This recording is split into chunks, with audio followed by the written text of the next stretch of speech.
You ask Tiger to solve. This deals with linear equations with one unknown. The final result is c equals 4.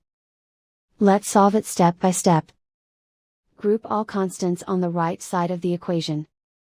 Add 25 to both sides. Simplify the arithmetic.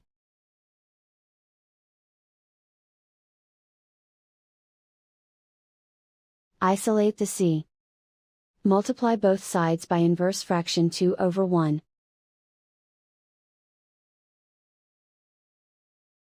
Group like terms. Multiply the coefficients. Simplify the fraction. Simplify the arithmetic. And so the final result is c equals 4.